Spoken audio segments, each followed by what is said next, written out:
Mhm.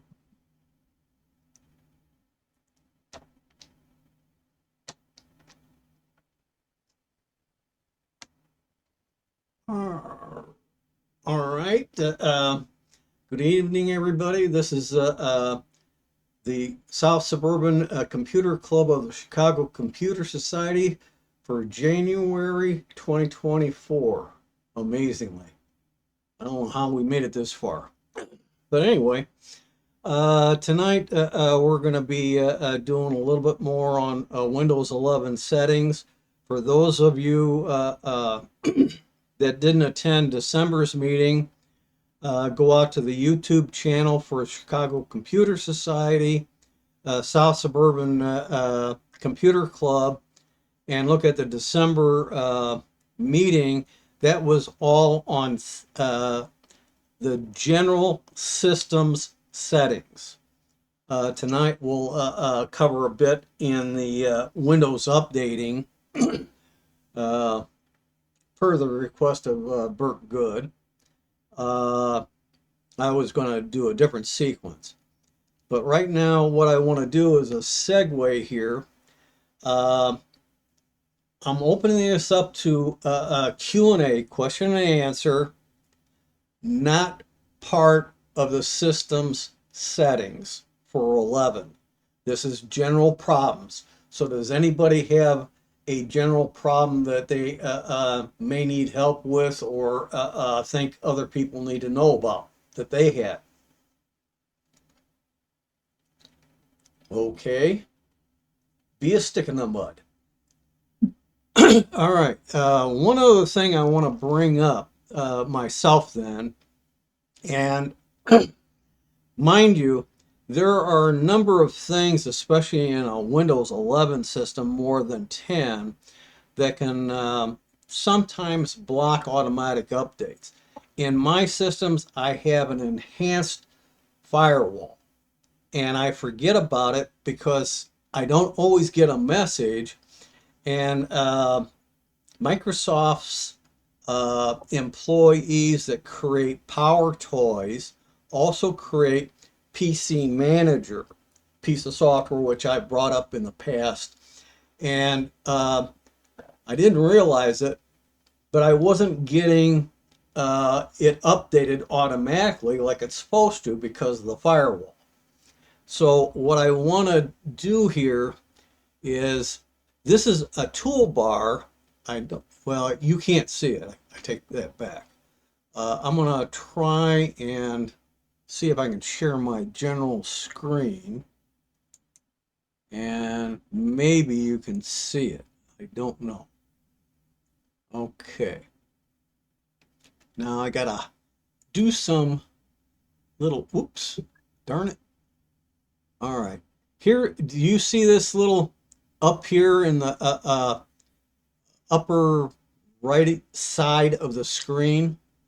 Yes. Yep, yep, yep. Okay, this is PC Manager's toolbar if you want to have it on.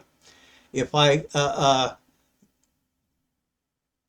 these are additional apps I chose, and this one here will allow me to launch PC Manager or add tools up here.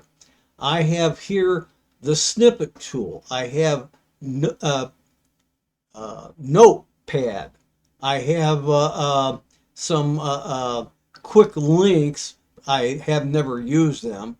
And I added calculator because I use that periodically for various things. So I'm going to open up the PC Manager, bring it over here a little bit. Right now, if I come down to the settings, it says down here automatically start. I leave that on because this is a consolidation tool of many different tools Microsoft has had to some degree going as far back as Windows XP built in. And this gives you one single interface. Down here is the automatic updates, but on mine, my firewall enhanced is blocking it from occurring. And if I come down here further, it says the current version is 3.8.10.0. This tool and PC tools are made by employees of Microsoft through the Microsoft-owned GitHub development site for any developers of software. And they do this outside their regular jobs to create these enhanced tools. I think they also made the new version of backing up your system on 11 to OneDrive. So that may be a third one that I know about at the moment as add-on tools. So I come back up here to home. This is what home looks like. If I hit boost, and I can do it up here with where it says 35%, boost will take anything that's in memory that isn't needed out and drop the number. It's not instantaneous, but already it dropped, and it's dropping more. And I've seen it in the past versions only drop it maybe up to 5%. I've had this thing with the newest version go down as much as 10% in memory usage. PC Health Check does a lot of checking for various different things that may be out there, giving you an option of startup apps. And these are ones that they would say should be perhaps looked at to be disabled at startup. Two of them say they have high taxation of the horsepower of your computer. But these are all ones that I do want on. If I saw one I didn't want, put a check mark there, hit proceed, and it will start doing a little bit of cleanup and disable that one. Then I click done, come back, and I have deep clean. Deep clean is like using Clean Up Manager that's been part of your system going back, I think, to XP, otherwise Vista. And when you do it in administrator mode, and this requires administrator mode, it gives the ability to clean out a lot of junk that otherwise would be missed. But it's saying here, I'm looking at these things right now that have a check mark. But if I really want to get thorough, I can go down here and add check marks to any of these I want to. Delivery optimization depends on whether you're using a feature of multiple computers in your home network. One downloads the updates and makes them available to shared computers on your network so that you don't have to keep downloading each machine. Most people don't understand this, so it's not something that if you clean that out, who cares? Down below here are caches for applications, such as your browsers and stuff. And it gives you an indication how much space they're taking. These have so little, I wouldn't bother with them right now. And the fact that a couple of these are browsers, if I was running them right now, I wouldn't want to clear the cache. Here's recycle bin. Right now, there's little to nothing in the recycle bin. I could put check marks on any of these. The main heading here, if I click it turns on all of them versus individual ones that I want to turn on. So, and if I click this heading again, it turns them all on, then turns them all off. Same with recycle bin, and these are web caches. I'm not running Edge, so I'm gonna put a check mark down there, hit proceed, and it's gonna clean all that garbage out. Running this periodically can help your system performance quite a bit. It's a great little tool, but you have to watch it. If you have a previous version installed on your system, I recommend you look at settings all the way at the bottom. And if you're not on 3.8.10.0, you may have something blocking the automatic update. You may want to download directly from Microsoft this tool, latest version, and then double click the download to install it. One thing that I can't show you right here, right now, is the install screen. You have to look at it. You'll see some verbiage. To the left of the verbiage is a white square with a very light gray border. You can't really see it, but you have to put a check mark in there before it will go ahead when you click on the install button and actually install that application. So you have to understand that little nuance about the tool. It's a great little tool. I do recommend it. It's something that I think most folks can benefit from. So it's a case where if you are really concerned about keeping your system pretty clean and not have to learn about and manually do several different tools, this is a consolidation program that's more than 20 years overdue, as far as I'm concerned.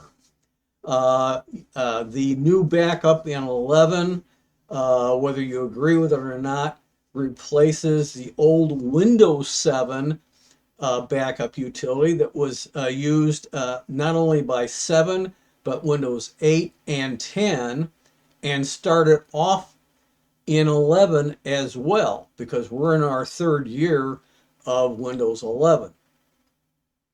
So that's another little tip. Now, since there were no questions, unless somebody else has got a quick question, I will now open up questions about Windows settings related to system settings that were covered last month. Any questions on that one? Tim, Yes. I just sent you or sent it to everybody a chat. My interface for this one didn't look the same as yours. Good. I can't. But it didn't have any of the same features either. I don't understand why You offhand. see, see, I sent it in the chat. I sent a screenshot, Yes. Okay. and Now, this is directly from Microsoft. well, yes, but like I said, some things can block the update, like I've got with the firewall.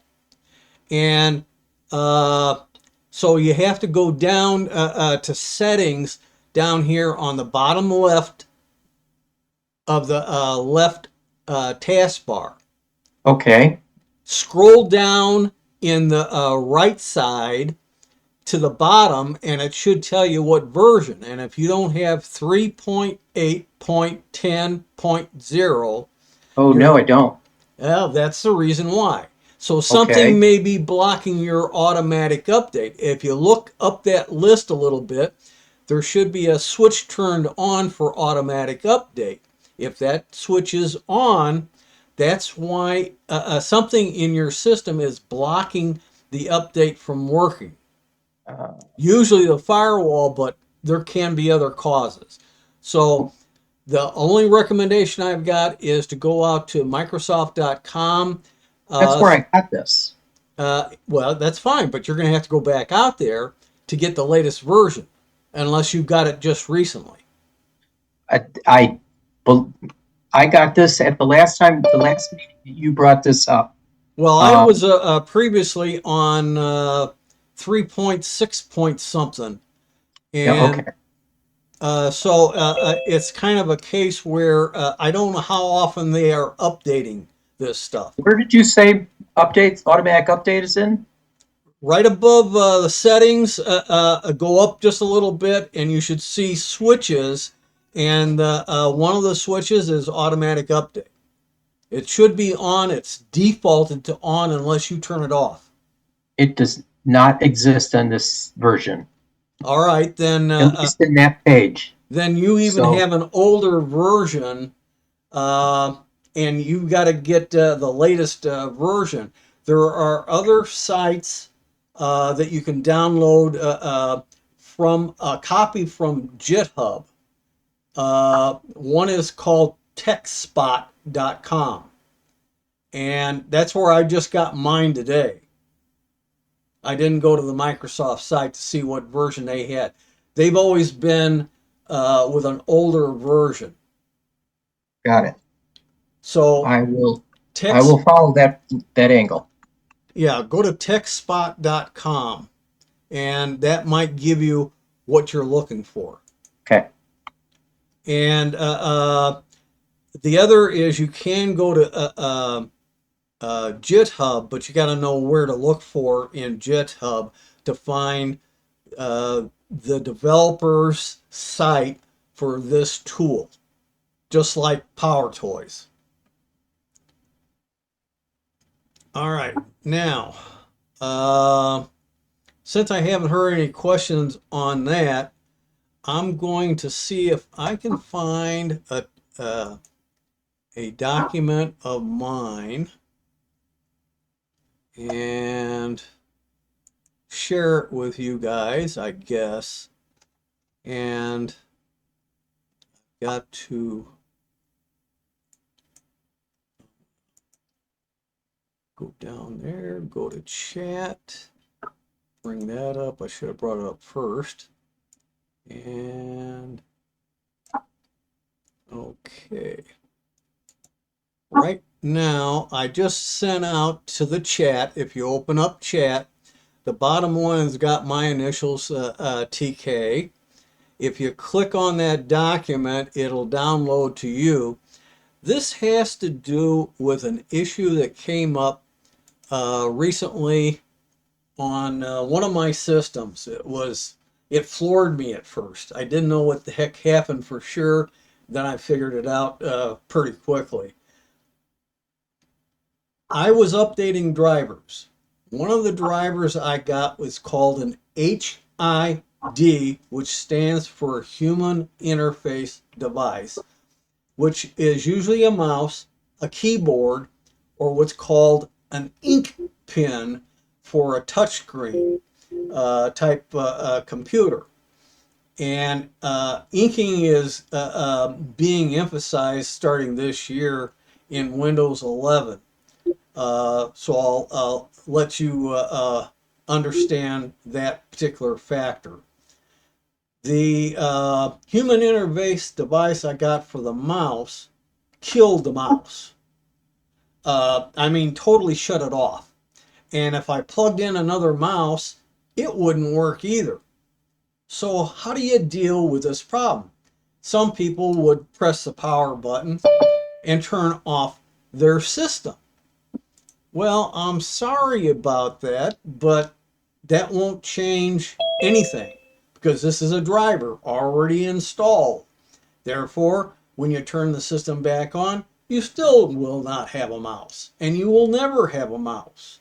Now, with a wireless mouse or a Bluetooth mouse, it might work, but at the time I didn't think of trying to use either of those.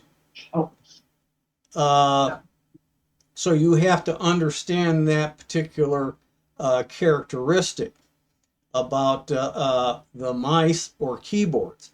So what I did is I fell back 15, 20 years ago when I had mouse problems. I learned how to use the keyboard.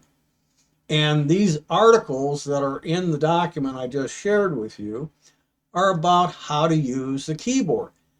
If you have a desktop full-size keyboard that has the numeric keypad, when you turn off numlock, it becomes an active mouse control and allows you to use the arrow keys on the 8, 4, 6, and 2 keys to move your mouse around on your display.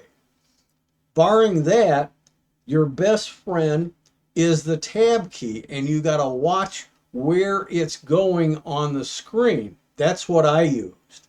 And because I didn't have the numeric keypad on that particular system.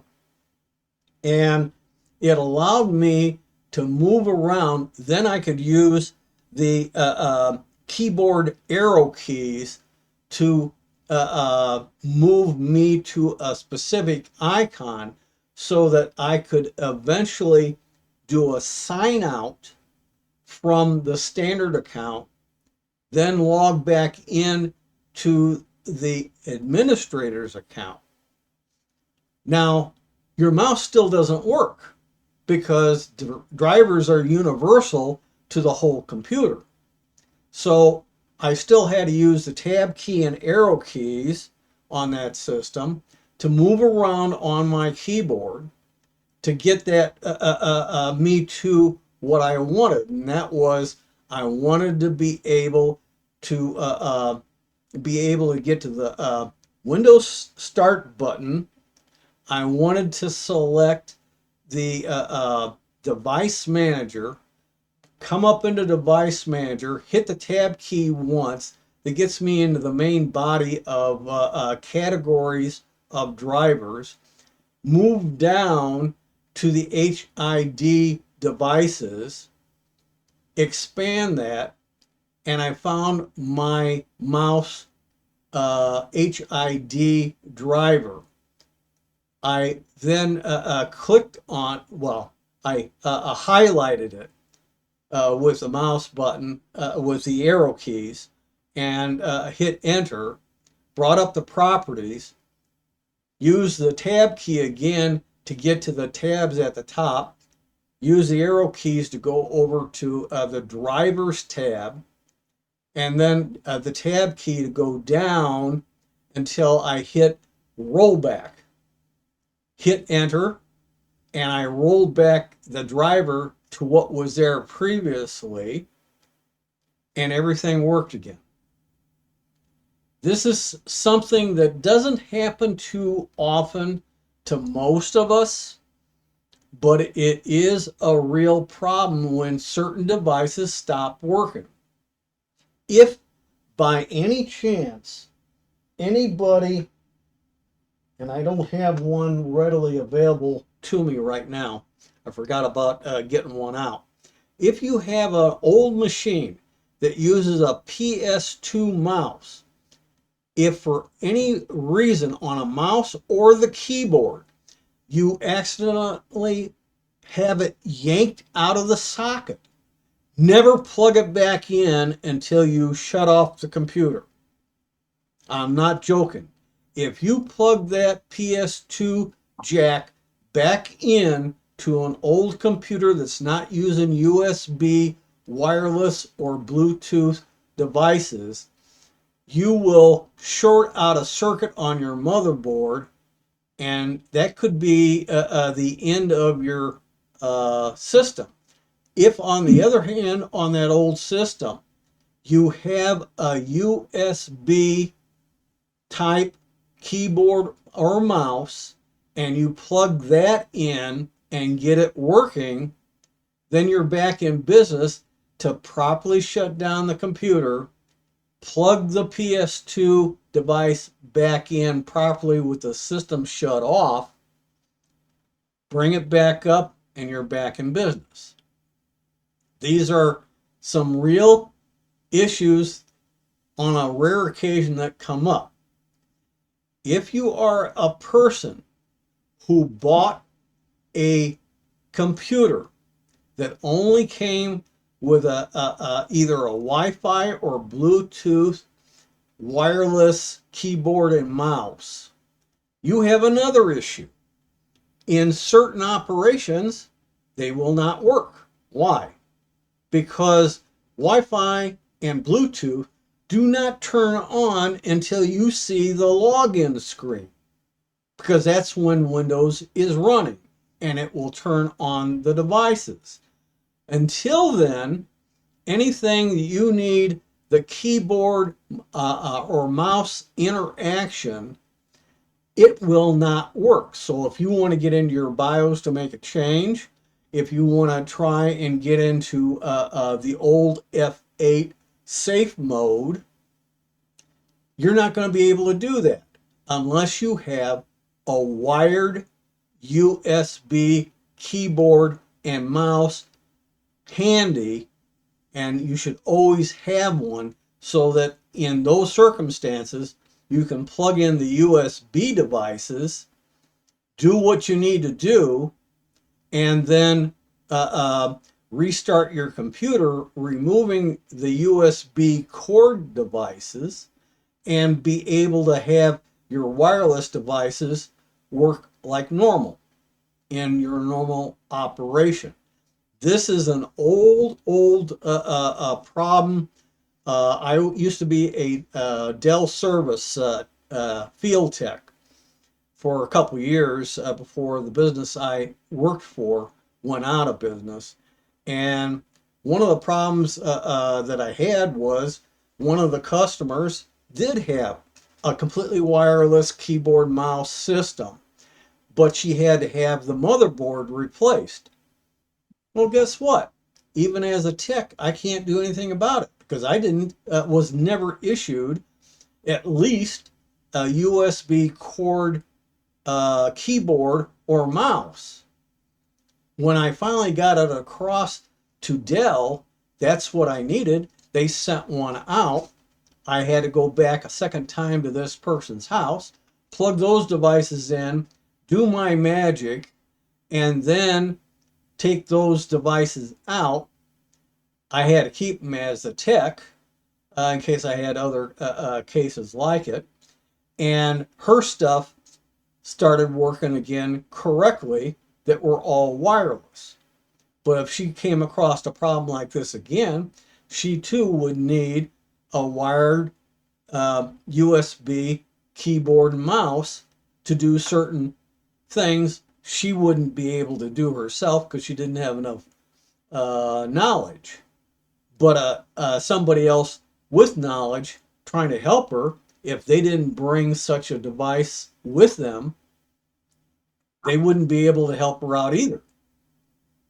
So wireless sounds great, not having cords all over the place, until you need a corded device because it's on as soon as you turn on the computer, and you don't have to wait for Windows to come up to make your wireless devices active. So there's another tip. Anybody got any comments regarding this particular issue that I'm trying to explain? I posted in the chat that I found that to be 100% true, that if you have a wireless keyboard and mouse, you should always have at least the keyboard, a wired keyboard, preferably both, a combination of wired mouse and keyboard. Because Yeah, it's pulled me out of so many instances where I've had problems, whether it be a driver or you need to get to the BIOS. It's yeah, the only way to interrupt the system quick enough to be able to do the F2 or delete or escape or whatever the keys that you need to hit to get into the BIOS. that's 100% correct. And it's something that most of us, if we've ever experienced it, was a real shock to us. And we had to have a second system to be able to figure out what the heck's going on. But a lot of people don't have a second system. They only have one. And part of that is because they might live in a small house or an apartment and they don't feel they have enough room for a secondary computer, whether it's a tablet. They don't think about using the smartphone, uh, both of which could also be used to look up things on the internet. And they might find out, oh, now if I have a corded USB mouse and keyboard, I can do some changes, get my system back working again to normal. And when I power it up or restart it, it starts working like normal with the wireless devices. But this is one of these gotchas, I guess is the best way to phrase it, that you have to learn from experience. It took me about 2 or 3 minutes to realize what happened, and then I had to scratch my head for a minute how I got around 15, 20 years ago when I ran into the same kind of a problem. And once I remembered how to get around it, I started playing around. I switched from a standard user account to administrator. I got into the device manager. I got down to that HID mouse driver, got into the properties, went to the drivers tab, got down to a rollback driver with just the keyboard. And when I hit the enter key, it rolled back that driver and my mouse was all working again. So all I had to do was log out of my administrator's account, go back into my standard account, and I was back in normal business. But turning off the computer with the power button will not answer your problem if it's a driver that caused the problem. And I gave you a warning about old computers with PS2 mice or keyboards. Once they're unplugged, do not plug them back in until the computer is totally off, or you will fry circuits. That's one of the big differences between PS2 devices and USB devices. USB devices are designed to be pulled out and plugged back in right away. It doesn't do physical damage to the computer. PS2 was never designed that way. They didn't figure anybody would be crazy enough to do that. Of course, they didn't take into account children and our pet animals possibly knocking that cord plug out of the back of the computer. What can I tell you? So now I'm going to see if I can drive myself nuts here for a minute. So bear with me. Gotta try and wake up my computer. I have a Windows 11 on a USB flash drive, and that's where I did last month's meeting from, because it's pristine. And that's not the one I want. Nope, got to reboot. Sorry about that.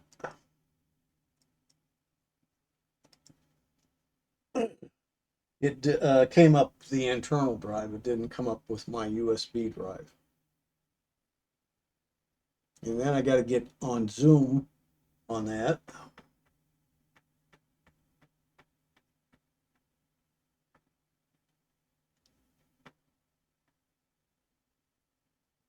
Come on. About time. Enter. Okay. Now I'm starting to boot up that particular system. I wanted to leave it off intentionally because part of what we're going to discuss tonight is updating on 11.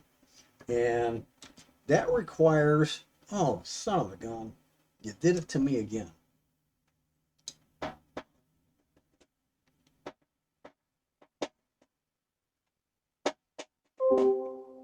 Come on.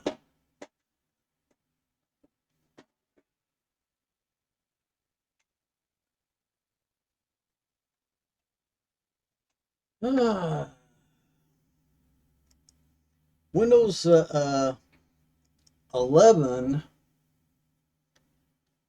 can, and 10 too, as far as that goes, can be run on a USB SSD connected device. You cannot do it on a flash drive, not realistically.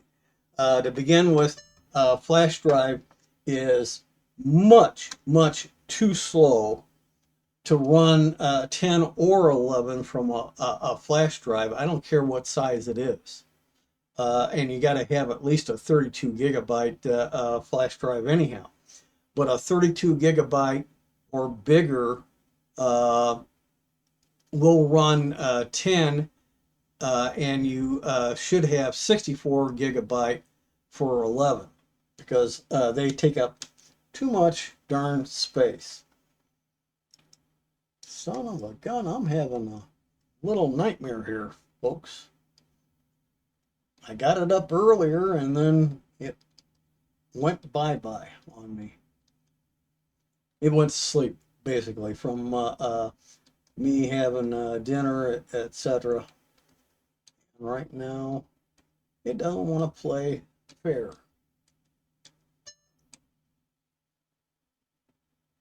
Ah, there we go. It switched devices on. That's why.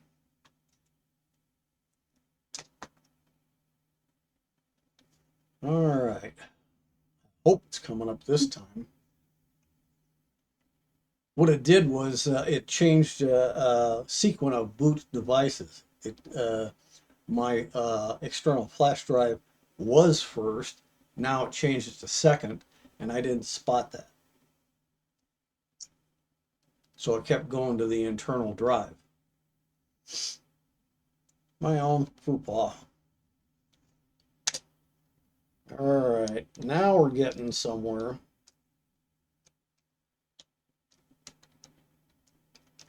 There's only one account on this flash drive, the administrator.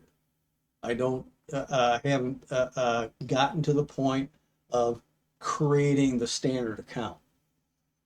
Now let's see if I can get this to cooperate. And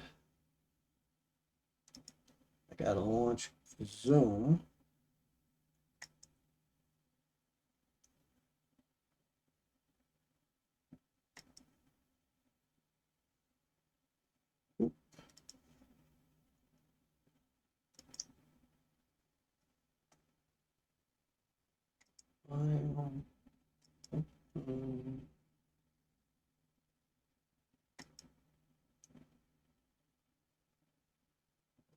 Okay, I gotta play more games.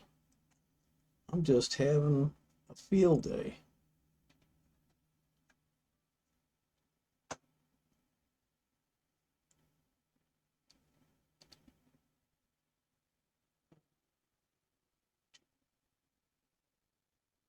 Didn't put it there.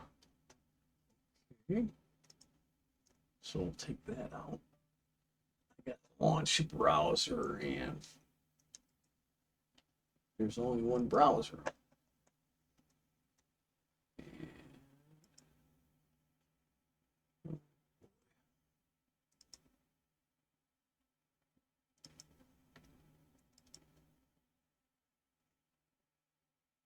You gotta be kidding me.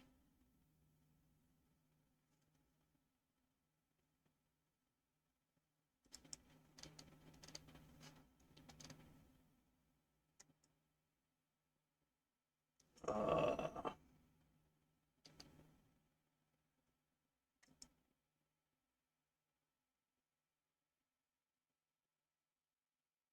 All right. Now I got a problem.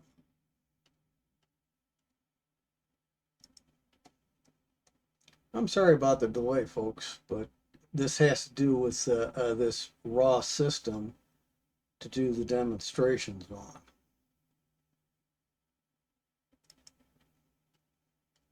If you guys want to talk, go ahead.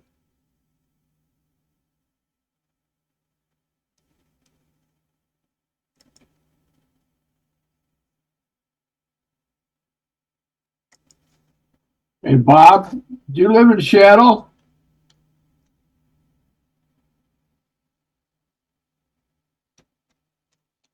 Bob, Bob, do you live in Seattle? are you talking to Bob Baxter? Yeah. Well, say so. Bob, do you live in Seattle? No, I don't. Oh, it looks like a picture of Seattle. Oh, I'm saying to you, I live in Seattle. I live in the suburbs of Seattle. Yes, I thought you asked if I knew somebody Oh, named. yeah, you live in Seattle, yeah. You lost your coach, Washington's going to Alabama, huh?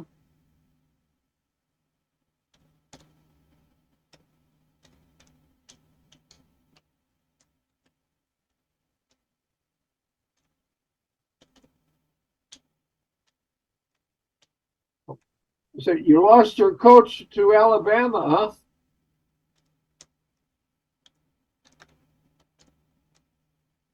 You said something about Alabama?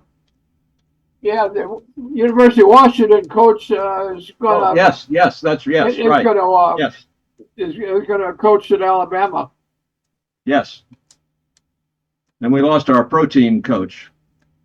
And the other guy, the Seahawks coach, yeah, Yeah, Pete he's Carroll out. retired too, huh? Yeah, he was a good guy, but he'd been there a long time. Yeah, I was. It surprised me is that Paul, well, the guy that died that owned the team, his sister years ago didn't want any part of the team. Now she's running the team. I see. Paul, I forget his last name, Allen. Yeah, years ago she said she didn't want any part of the team. Now she says, now she's running the team, and she's the one that fired Pete Carroll. Yeah,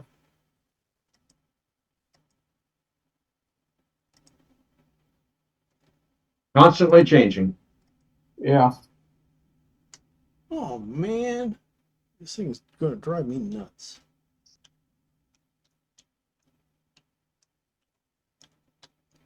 This is not going as smooth as I had hoped, especially when it doesn't want to cooperate.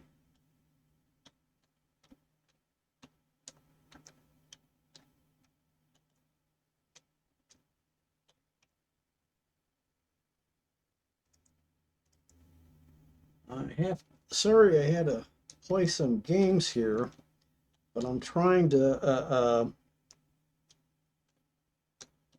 when you're playing with update, it tries to do a lot of things automatically.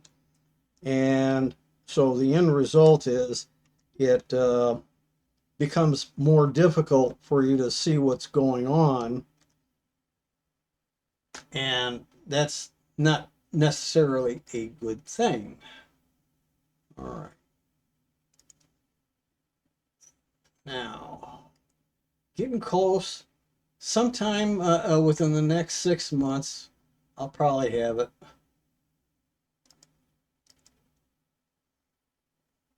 All right. Oh. Okay. Well, Bert is around somewhere. I just don't know why he's not in the meeting.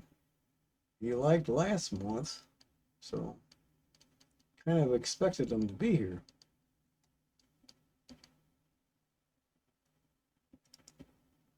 There we go. Come on, come on, come on. We gotta get this show on the road.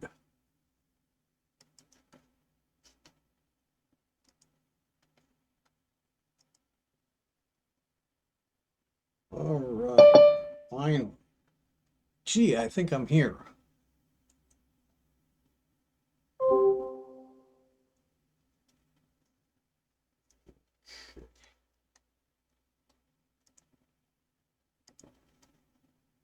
And let's see what we got here. All right. Now, at the moment, I'm going to share the desktop on this system. And what I want to do is hide some things. There we go. Gee, I actually got a clean screen. That's rare. Now, if I come up to settings and I come down to Windows Update, this is what you get. Now, sometimes I come up in Windows Update and this thing's already going and got downloads.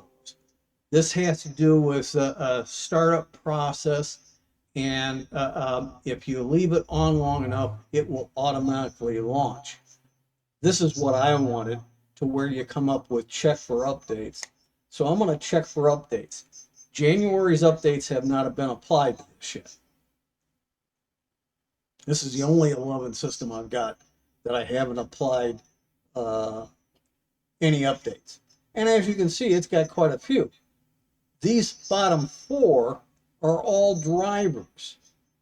And while this thing is trying to do its thing there, I want to point out advanced options, optional updates. And it says there are 3. Click that. Now it's saying I have Windows 11 updates, and it wants to update me from the 22H2 that it's on now to 23H2. I'm going to leave that one alone for the time being. Let it update the 22H2, and I'll do that one later. All I have to do is put a check mark in here, and after it updates the other 7 or 8 downloads, it will then run this one as well. But note here, driver updates. If you click on that, there's 2 more drivers besides the 4 that were listed at the bottom of the other list. It's up to you whether you want to include these drivers or not. These are usually from Intel or Microsoft, even though the hardware came from a different vendor. And so the end result is you have a situation where I normally will activate both. You click the download and install button, it comes back over here, and now there are 6 different ones down here. And part of the reason for it has to do with this one here has 2 that are different versions. One's older than the other. And for the display, there is also 2 versions. And it'll install the old one first, and then it'll download the newer one last. So it's a case where I'm not afraid of updating drivers. I've been updating drivers for decades on my systems, and I occasionally do the BIOS updates. Not that often, but occasionally. And it used to be a very dangerous thing to do because you could lose your whole computer. On the other hand, in the last 5 years in particular, BIOS updates have become very easy to do, and very, very seldom will you ever have a lost system. So it's up to each individual to make their own decision what they will do. Now, while this one is running, I want to stop this share while that's going there. And I'm gonna come over to a different computer. I'm running 4 different computers. Trying to find one specific screen. I'll just come there, and I'm going to, come on.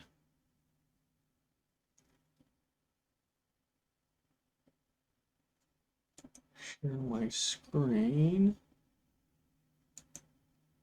Oh, wait a minute, I already shared the screen. What am I doing? I want Windows key. This is 10. I'm going to settings. Now this machine's been updated, so I'm limited on what I can show you here. And I come down to updates and security. Now it's already started doing a search. I didn't have to ask for it. But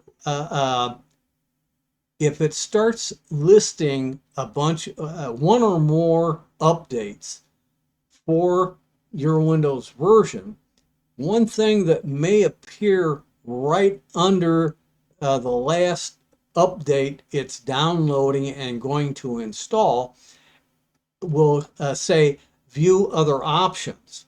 Click that. You will find 2 things possible there as well as on 11. If there is an additional update, it lists it up there. If it contains in the description the word preview, that's the equivalent of betaware. This is stuff that has not been thoroughly tested, checked out by Microsoft for an official release. That will come the next update, official update of changes to your operating system. But if you did your normal update and you run into a problem, in some cases, if your system is still running, you might try the preview version because sometimes it already has the necessary fix in it and your problem disappears. If you are not experiencing a problem with the operating system, don't use the preview. However, it may also say the word drivers. Click on that and it'll drop down a list like 11 did and show you 1 or more additional drivers. You have the option in 10 to install on your system. Microsoft's and Intel's updates usually are fairly safe and seldom give you a problem. That's not a guarantee of 100%. But it's been ages since I've had one of these Windows update drivers give me any kind of a problem. So I just wanted to show you the difference between 10 and 11 on that. And I'll go back to one of these other keyboard and mice. I got 2 keyboards, 2 mice, and 3 desktops and 1 laptop. So we're coming back here. Now, I can't go through all this update directly. It would, as you can see, take quite a while. Another thing down here is in various options. Get the latest updates as soon as they're available. This is what gives you the option of the preview versions, whether you install them or not. So I usually have it turned on my systems. A second thing that you need to know about, pause updates. Now, there are a lot of people who have an aversion to getting the updates as soon as they are available. And so the end result is you have a problem. Boy, this is a nagging problem with this pop-up here. You can't get rid of it. Or at least I haven't figured out how to yet. And I don't want it. I even asked somebody who's very heavy into it, into AI, and he has neither heard of it or he doesn't remember it because he's seen so many AI applications. But some people will want to change this for a 1 week pause, a 2 week pause, a 3 week, all the way up to 5 weeks, which is next month's update, to get this month's update. I normally wouldn't go past the 2 week, but I have recommended to some people that because there can be some problems with updates, that they wait until the Friday, Saturday, Sunday after the second Tuesday of the month when Microsoft releases its normal updates, and then do all their updating, their cleanup, updating their programs, etc. And last but not least, as long as everything is working fine, do a backup.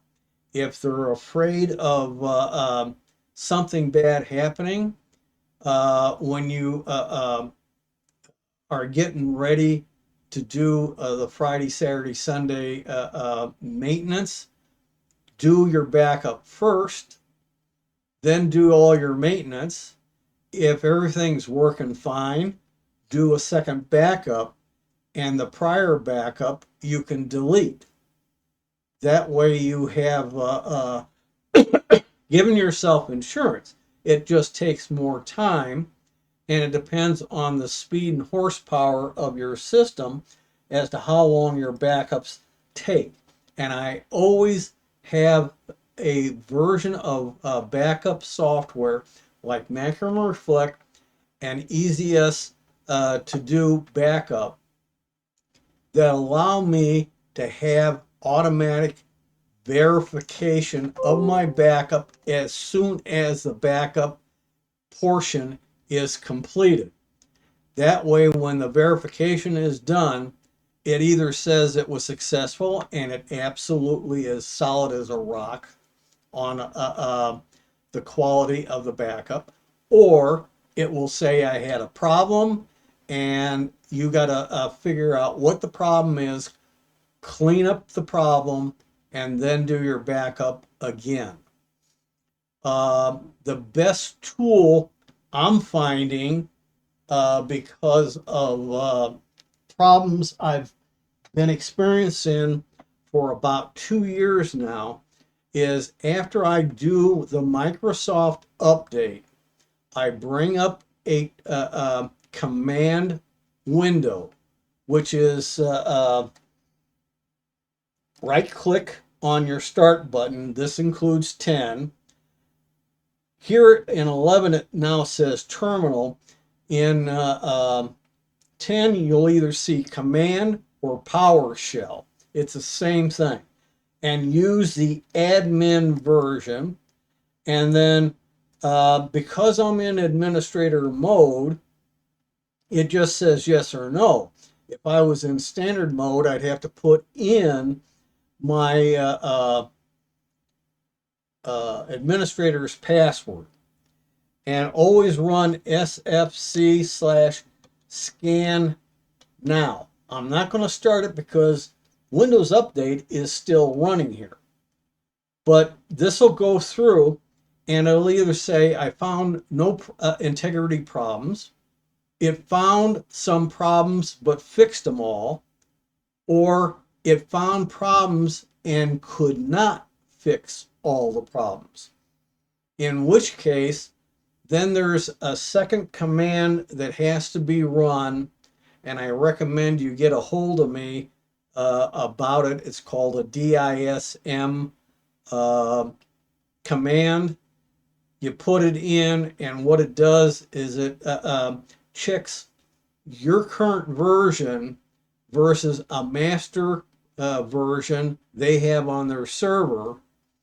Any of the program files of the operating system it finds are bad, corrupted, etc., it will replace with good versions. And it's the only way to totally fix it all. But if it found no integrity problems, you're okay. If it fixed it, you have to remember it fixed them all successfully. I would continue on from there, your normal operations. If the next month it has the same issue, then I would run the DISM command and make certain that any potentially corrupted files get properly replaced by Microsoft's image of your system, and it will correct any of the problems. So that's another thing on Windows updates. Update history. Sometimes you may run into a problem, and you doing an internet search, it may tell you about a specific update here that has been loaded onto your system, and you have the ability to find out, is that bad update in my system? If it is, you have to use another tool to remove that update, and maybe try doing Windows Update again, and maybe they have a corrected version to substitute in. That doesn't always hold true, because sometimes they have a problem and it takes them quite some time to get a correction. So I come up to the upper left corner, go back to my prior screen. Here are my updates going on. Come back down. Again, I'll go into advanced updates. I can receive updates for other products. If I was running installed version of Microsoft Office and or other similar installed Microsoft products, I would turn this on. I do not. Get me up to date is a quick way of trying to get your system that's very outdated to possibly get you totally up to date. I haven't had to use this feature before. As a tech, I know other ways of getting the same thing done, and I feel more comfortable with those other solutions. If you have a very slow internet connection, especially people out in rural areas, you may need to turn on this metered connection. Basically, it's telling the operating system, you have a slow connection. Please don't time out my internet connection, especially when I'm downloading updates or other files. Next is notify me when a restart is required to finish the updating. Some people need this, especially business people who used to go out a lot, where they bring their own computer and they're demonstrating something. They don't want to be disturbed. But some people need to know that once the update is in and they didn't initiate it, it automatically downloaded and it says everything is ready to go. It will put an icon down here on your taskbar that are two arrows pointing in opposite directions with a little red dot, and that means you need to do a restart for those updates to take effect. You don't have to turn it on right away. You don't have to restart it right away.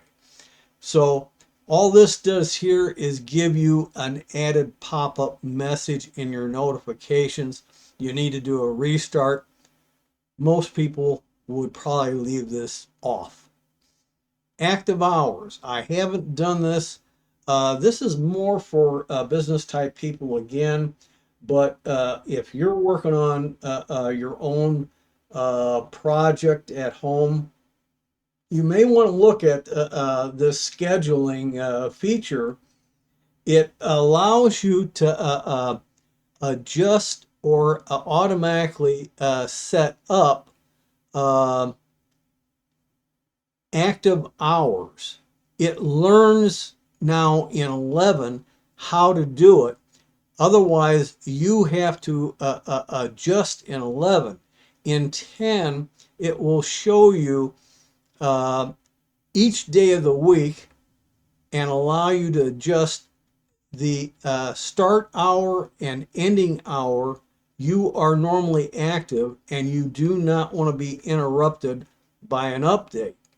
When you are outside the active hours for the day, it will allow you to take and adjust the address the update and do a restart if that's is required. Now, when I switch this to manual, it's saying that every day in 11 versus 10, there's going to be 8 o'clock in the morning until 5 p.m. Well, ain't too many days I get up at 8, so I might say 10 o'clock as a start time, and end time might be 5 o'clock, or it could be 10 p.m. It depends upon my particular day, how it's going, what I'm doing, especially on the computers. If I'm gone most of the day or all day, I don't care about this. If updates come in and automatically install, that's perfectly fine. It may even at 3 a.m. in the morning do an automatic restart of any installed updates. So that's another option you have available to you. That's in 11. It can be an automatic or a manual setting of your times. In additional options, this is where you can get additional driver updates or preview updates, or in this case, I also have a version upgrade available. Delivery optimization. This one here is excellent if you have other PCs on your network that are discoverable. One machine can do all the downloads and share those downloads with the other computers on your network, so you're only doing one download of all the stuff and installing it on multiple machines. I've never used this feature. I don't know how well it works, but I would suspect it should work just fine. And it talks here that the default is allows downloads from devices on the local network, devices on the internet, and any local devices. And what that means is some people, especially out in the mountain states, may have mountaintop remote computers, and they want to keep the remote computer up to date. So this would allow them to connect to that remote computer or computers, as the case could be, and be able to update those as well as their locally network attached devices. And I don't think there's a restriction between Wi-Fi connected and Wi-Fi. Your system just has to be on and active and connected to the network. Outside of that one, go back to that, you have advanced options down here. You have download settings that relate to limiting how much megabits per second speed, how much, and this is per background or foreground. Foreground means that it's up front in your face and usually has a higher priority than background tasks, which grab time as your system is less and less active. However, it also has a practical use when you are tethering to a hotspot, whether it's your cell phone or a specific hotspot device. This way, your system is not hogging all the resources if multiple people are connected to your hotspot. Or you're connected to their hotspot, you don't want to hog up all the stuff. And it gets into adjusting the percentages of bandwidth. You got to play around with these things. You have to be a nice person when you're sharing one internet connection. Upload settings may also need to be adjusted, particularly if you're in video conferencing, like we are right now. And this gives you some idea here how much you've monthly been uploading and downloading and what is left available.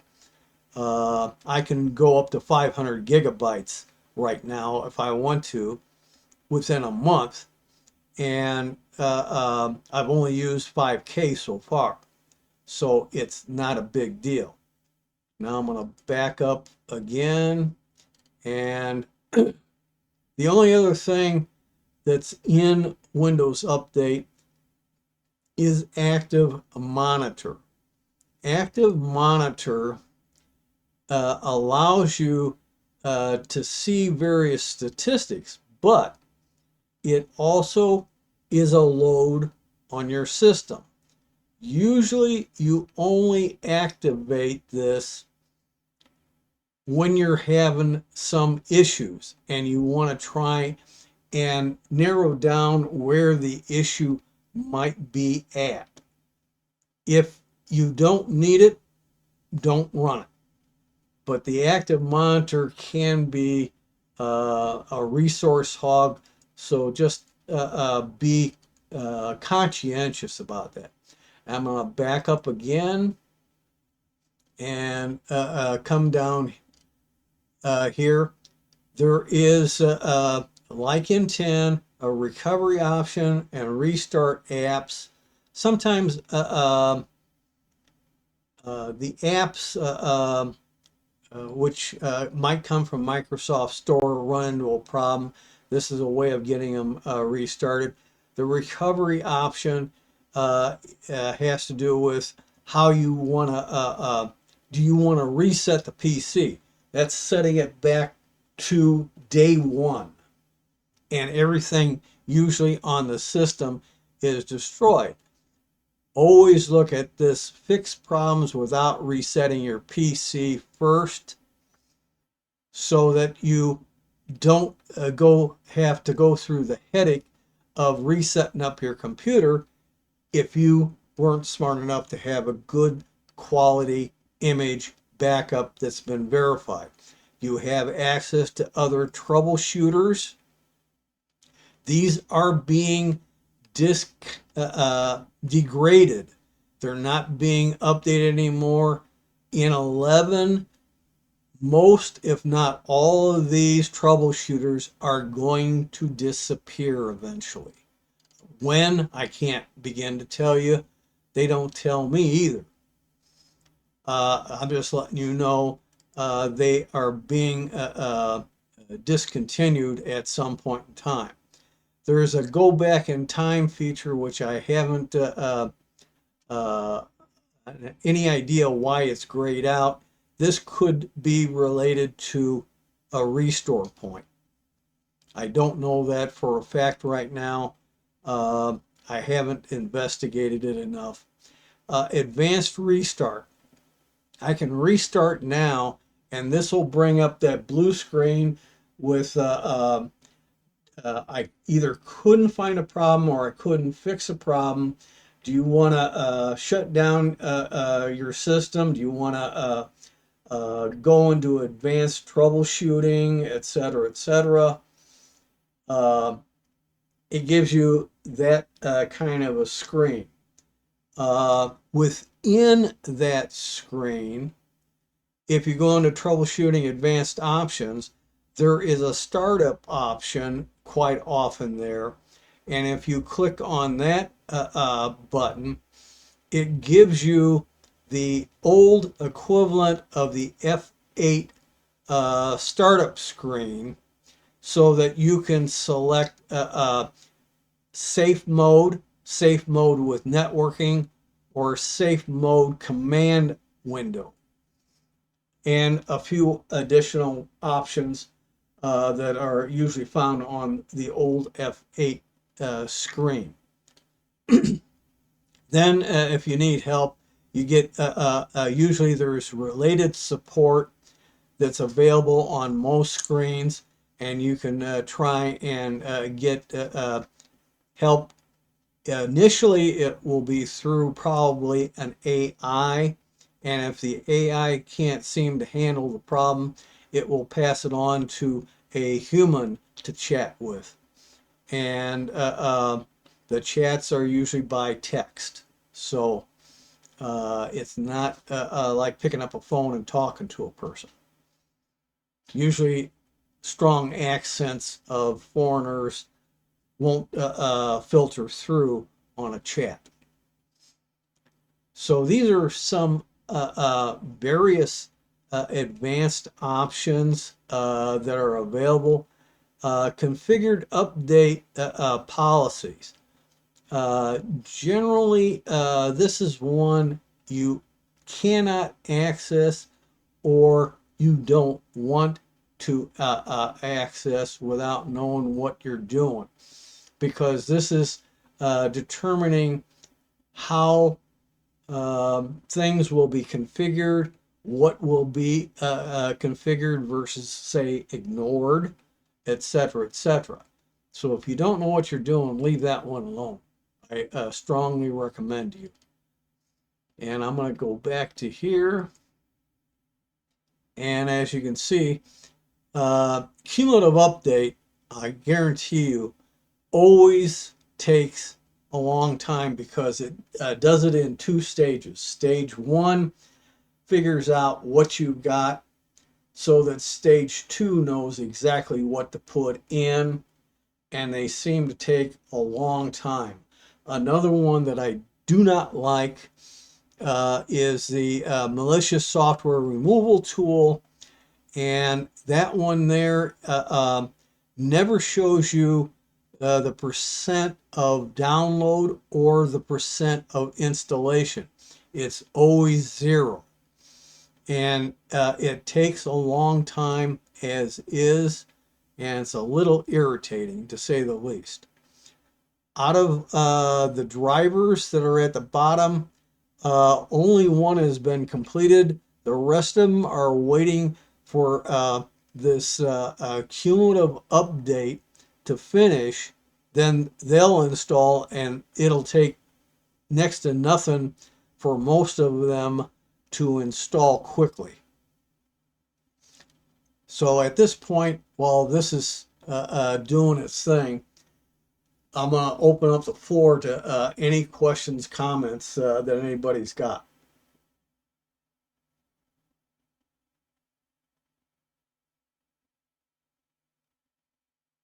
Well, don't everybody speak up at once.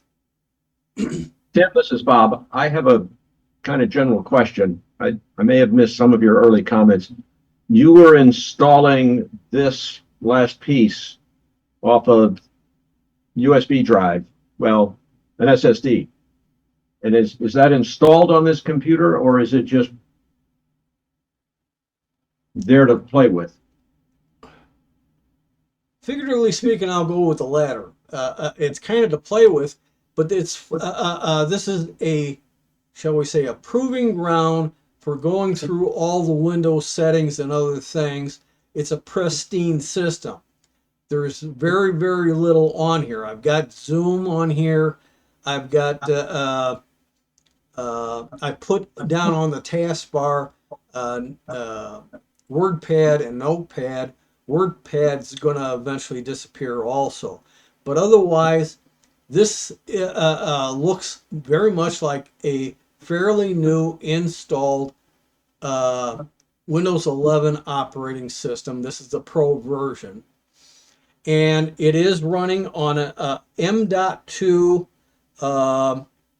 SSD in a housing, plugged into the front port, and I booted off of it versus the internal drive, which is a normal running setup version of Windows 11, which kept trying to come up several times until I realized it switched the sequence of the drive I wanted to boot up from, which originally was the first drive listed, and the internal was the second drive. Well, it flipped them around, and I didn't spot that at first. I was rushing myself too much. But Clever approach to getting a very clean system to play with. Yes, this is a very, very clean system. It's the best way to show people setting up their stuff. Down the road, people like Wayne Pressler, he has, along with a lot of other people, only one account on his systems. And the way Microsoft initially sets up your system, they don't tell you it's going to set up the administrator's account. Don't use what you want to call your personal account, which should be standard. This is the administrator's account. Call it admin, call it master, call it some other crazy name, say a pet's name, because the pet ain't going to log on to your system as an administrator. We hope. Well, I don't think any of mine are smart enough. They might walk across the keyboard, but they don't know how to log it in. Aside from that fact there, you have, in the case of Wayne, and I've done this with a lot of other people, I have a technique for switching all this around so that his admin account that's already set up will become a standard account, and how to set up the admin account so he has a normal setup running system. Because everybody should have an admin account when you're doing like monthly or however often you do your updating and cleanup of your system. And then for day-to-day activity should always be on your standard account, because it's safer on the internet. An admin account is susceptible to any malware, hacker, and any website you go to that might be too nosy in getting into your system and seeing what you got, as if they don't get enough information as is. So never go out on the internet on the admin account other than for necessary things, and get off the admin account as soon as possible.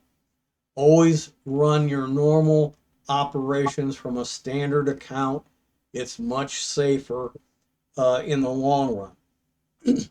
Those that don't heed the advice usually end up paying an extreme price of possibly even having to lose the computer, because if a hacker gets in, he will hide code in your hardware devices The only options are if it's under warranty, you might get the manufacturer to take it back. They'll either gut your computer's hardware, put in replacement hardware, or give you a refurbished device in place of that unit, because usually the infected devices cannot be cleaned up completely. This includes USB printers. I don't know, those I know can be infected by a hacker. And so even if you think you cleaned off all the malware that's on your system with something like Malwarebytes, the infected devices will reload enough software for the hacker to get back into your system and take control of it again. And it's not so much important or sensitive information like tax returns, as an example, on your system that they want. They want to turn your computer into a zombie to do their illegal activities. And if it's traced back to your machine, the U.S. Marshals come knocking on your door and will seize your equipment. And until you can convince them you had nothing to do with it, you could be through interrogation under arrest. So it's not trivial. I know of one instance in my career where something similar to that happened, only in that case, it was somebody who asked a tech to, I think it was upgrade some hardware on his system. And the tech must have gotten a little too nosy, or something popped up on the screen that he knew was a problem. And eventually he talked to me, and based upon what his discovery was, had him call his attorney and also contact the county sheriff, who came and seized the equipment and arrested the owner. And we're not talking trivial. And I'm not going to get into details as to what that particular thing was. As you can see, some of the updates, especially like the cumulative update and malicious software tool, are very slow processes. This did change from 70 to 71%, and it could take another 10-15 minutes before this thing might get through that. So that's why I'm opening this up to any other questions, issues, even other problems that any of you have that you didn't bring up at the beginning of the meeting.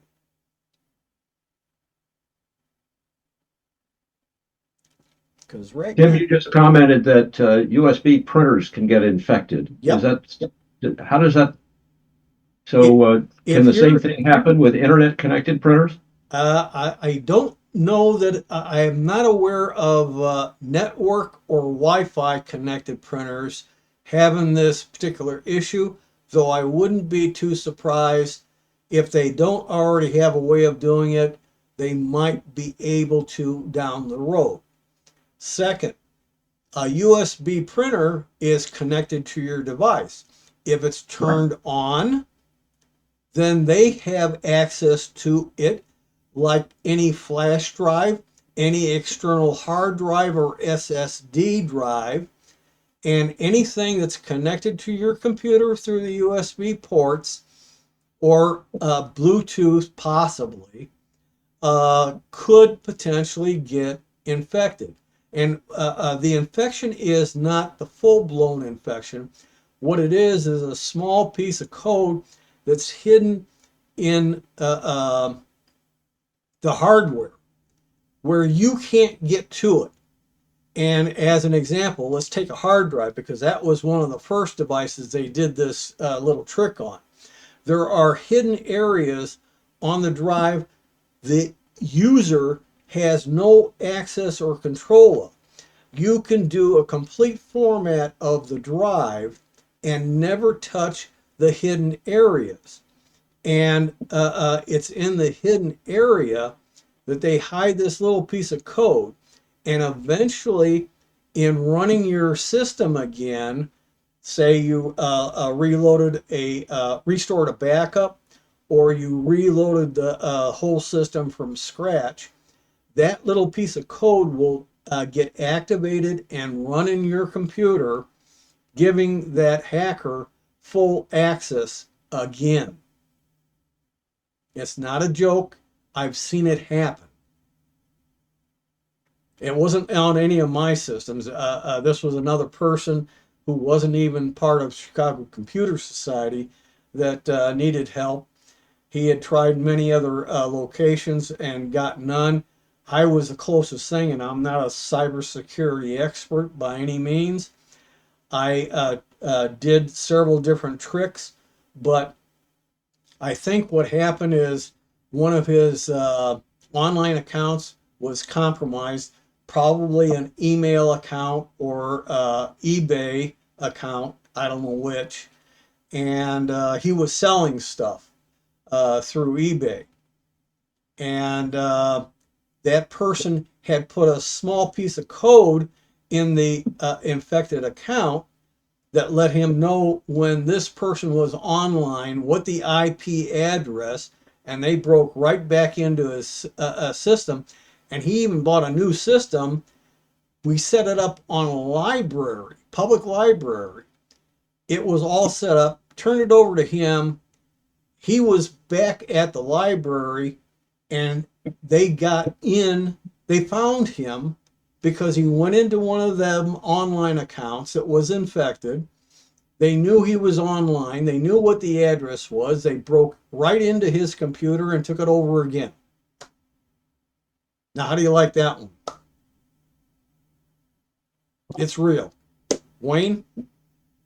Yeah, I found that there's on this PC Manager, there's PC Manager 3.3 and then there's a PC Manager Beta. They're all beta. So is Power Toys. It's beta too. I think, and in the case of Power Toys, it hasn't been version 1 yet, whereas PC Manager is past version 1. But I think because this is not an officially supported piece of software via Microsoft employees working independently, they label it as beta. No, there's two different versions. 'Cause I downloaded one that it said beta on it, Right. and it was different. That's all I run is the beta version, because the other version is an older version that may be blessed by Microsoft, but it doesn't have all the current features. Well, the beta didn't have all these features that you had.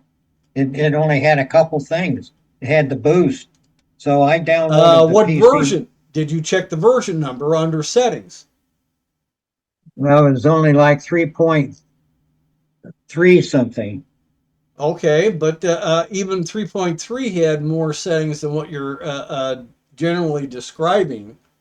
I just got rid of it because when I downloaded the PC Manager, it asked me if I wanted to continue with that or to use the old one that I had, the beta. Okay, then beta you got a newer version, but every one that I've ever had so far all say beta. At the top, it just says PC Manager. The other one I downloaded, it said PC Manager. Then next to it, it had beta. Right. And that's normal, but Microsoft may be taking older versions it thinks are good and stable, removing the beta label, but they're outdated compared to what I'm showing you on beta if you're at 3.8.10.0, because that's the latest version. I can't get it because when I tried to update it, it didn't update it to that version. Well, that's where you can go. Hang on. While that update's still running. Come on. Oh, wrong keyboard. Sorry about that.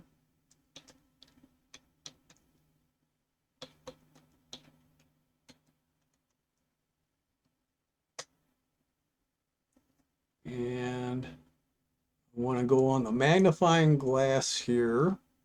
Come on. Wrong mouse. Dang. I hate this when I have to play with multiple machines. Come on. There we go. And I want PC.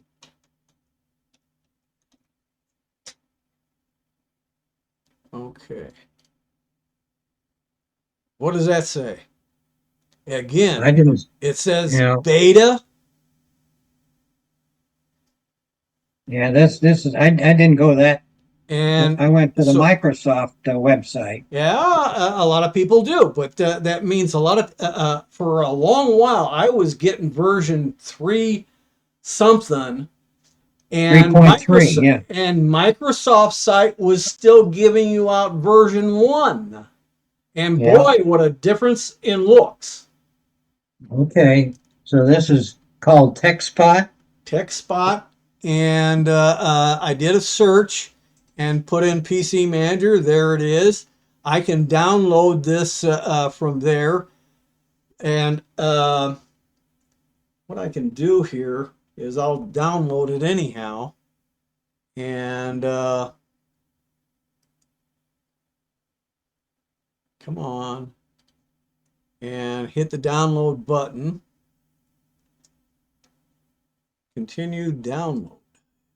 Gee, no, I don't want to continue the download. Gee whiz. And let's see what we get here.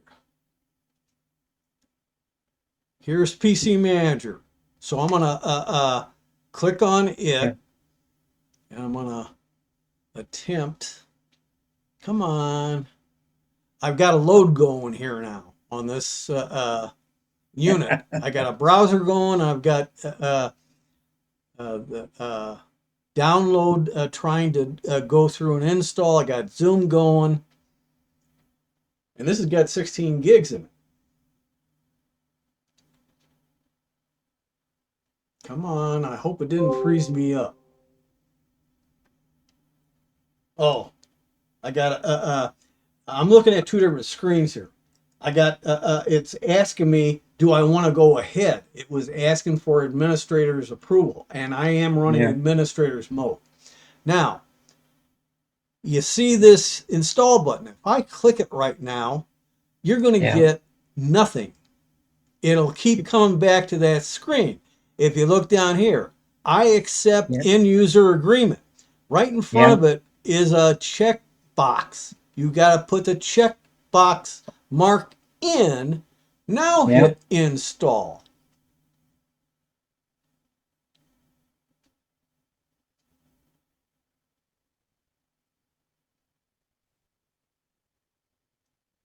And oh boy, the update completed. But if I hit restart now, we say goodbye, at least to this working unit.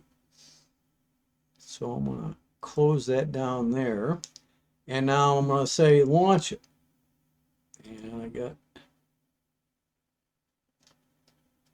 boy, I'd like to get rid of this thing, and I haven't figured out how to do that. I just drag it all the way to the bottom, right where it can't see it. I can't, well, hey, wait, that's the first time it's allowed me to do that. Yeah, I drag it all the way. Here you go. Got rid of it. Well, that's good that works now. Anyway, I'm in here. One of the things that I can do, it gives you a little bit of demo of the toolbox. And so I'm going to say try it now. And it's going to go through a little bit of a demo, but I'm going to X out of the demo. On initial startup, I can say that I want to turn on the toolbar, which it's showing Yeah. you there. Yeah. Now, right now it has in here the snipping screenshot and notepad, which it didn't have before. It only had this one icon. If I click on I want calculator, what it does is it just launches calculator, just like you can do any number of other ways. If you want calculator on here, you click the little gear, say add tools, scroll down, and there's calculator with a black plus circle. Click it, Yeah. and it's now up here. So I can click here and launch that. This can be pushed up all the way to the top. And come on, boy, come on. Resources are stretched a bit. And it might be because of this is Zoom screen that it might not shrink down. Yeah, There we go. I There had you to go. get rid of the bottom. Now it's trying to hide itself up at the top. You can also move it to the right and left side. And if you go through some other gyrations, you can move your taskbar to the top, right, or left side. And the other three sides is where you can put this little bar.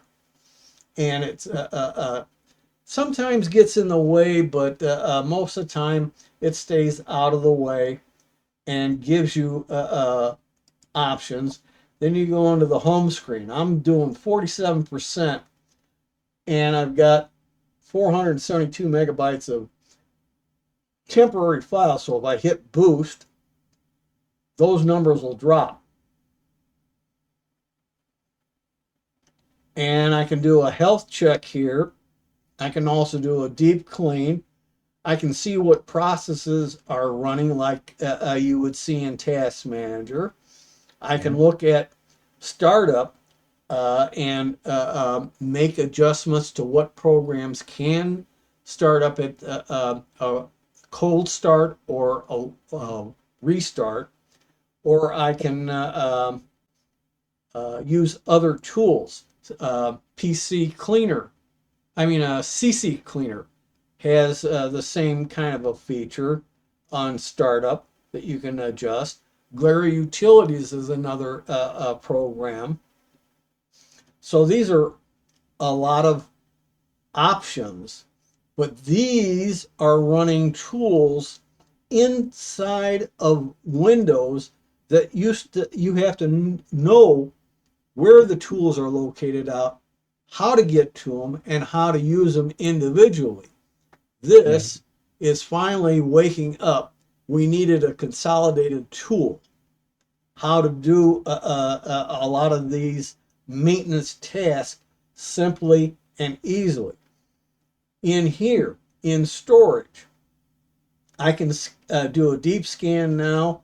I can look at individual download items. I can look at large files on my system.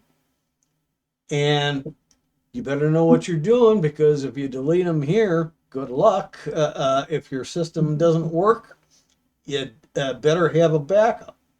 Duplicate files. This is something that usually was done by third-party programs. Now you have something in 11 that allows you, and it might work in 10 too. This same tool works in 10 as well as 11. So you can apply it to either one. And you might be able to find your duplicate files. You can, from here, if you haven't got it turned on, you can turn on Storage Sense, which can do some automation of cleanup. It depends on this setting here. Do you want to do a cleanup never automatically? Every day, every 14 days or 2 weeks, every 30 days or once a month, in other words, or every 60 days, every other month. That's your choice on Storage Sense under Systems Settings in your system. And this applies very similarly to Windows 10 as well as 11. So you have lots and lots of tools that were scattered all over 10 and 11 and earlier versions of Windows that now have a consolidated front end to help you deal with managing your system. Here's apps. Here's 13 running processes I can see, and I can end them, but you better know what your consequences are of ending any of these. Now, Microsoft Phone Link, I can end that without a problem because I generally do not attach my phone to the computers. After all, if you get infected with the right stuff, it may infect your phone as well if it's attached. Widgets, I could probably end that too, but I won't right now because this is on a test version. When I reboot the computer, the item I just ended will be active again. It's not a permanent disabling of the device. You have to go into settings, apps, installed apps to disable if it allows it, or uninstall it if you are absolutely certain you don't want it. But most of those apps can be added back in through the Microsoft Store. And by the way, if you have multiple accounts on your computer, a lot of maintenance tasks have to be done on both accounts because the privacy of a standard account will hide from the main administrator's access to that information to clean up its stuff. So you have to run a lot of cleanup stuff at the administrator level to get rid of the majority of stuff, but you also have to go into the standard accounts of every standard account you have and run cleanup utilities there as well to clean up junk accumulated in the standard user accounts. So that's something to remember. Back to here, you have startup apps. Well, I can look at various startup apps. I've only got two, my backup utility and this other tool. I can go back to here, manage apps. This is going to installed apps directly in your settings. And from here, as an example, 3D view. I don't know how many people will use it. I think it's getting eventually removed. But if I click on the three dots, I have advanced options, and I can say no access to the camera and microphone, and which is currently active for Zoom. This applies only to this application. I have other settings I can change as well, or I can come back to here and go to 3D viewer, 3 button, and I can uninstall the program.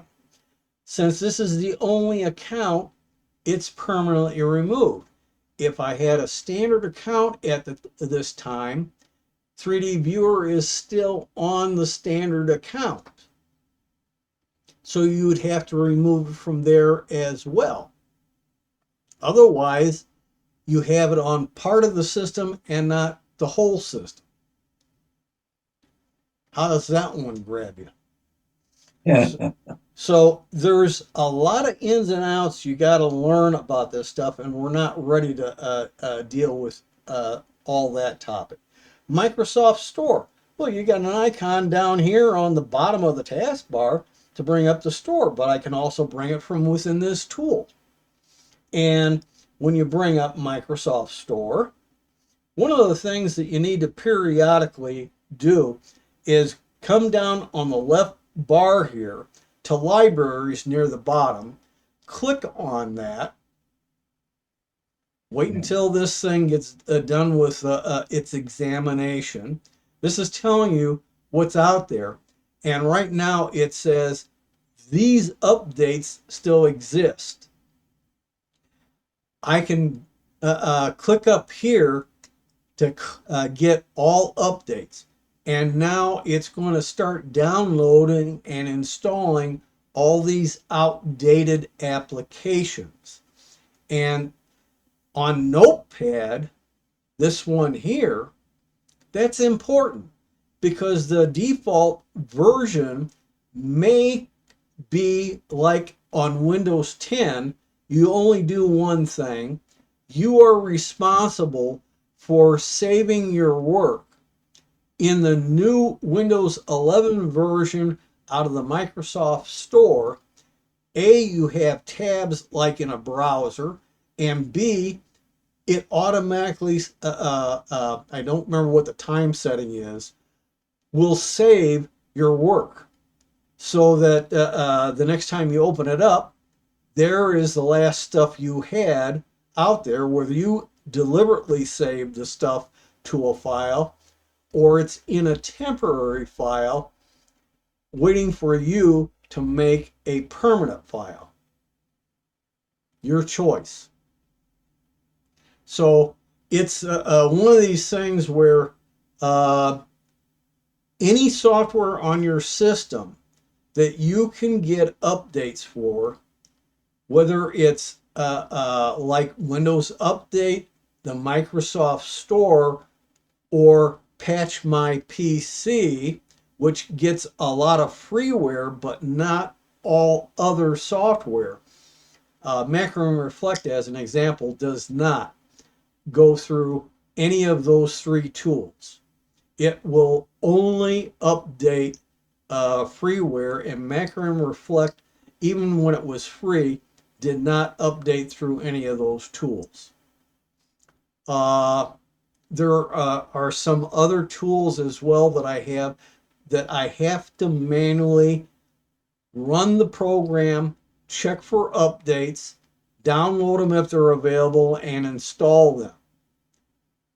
Glary Utilities also has an update feature very similar in general function of Patch My PC, but there it gives you a list in your browser of all available updates, and you have to click on each update button one at a time, download and install that application, and then go on to the next one. But I used to use that heavily before I found out about Patch My PC. Another program called SUMO, because nobody was buying a paid version of that, they discontinued the product. So anybody who's using SUMO utility for updating their software, if you haven't run it in a long time, it doesn't work anymore. Bob Premick made us aware of that. So these are some odds and ends that I'm trying to bring to your attention. And we're already hit the 9 o'clock mark, so I'll ask for any last questions or comments before we call it a night. I still have to restart this particular version of the operating system, but I'll do that after we log off. Having heard... That's real helpful. Thank you. Well, we got a long way to go. There's lots of settings and lots of reasons for messing with some and leaving others alone. All right, then I'm going to be calling it a meeting and wish everybody a good night. And I hope your weather does good. I'm waiting for next week. We're getting a warming spell. Hallelujah. All right. Yep. Everybody have a good night.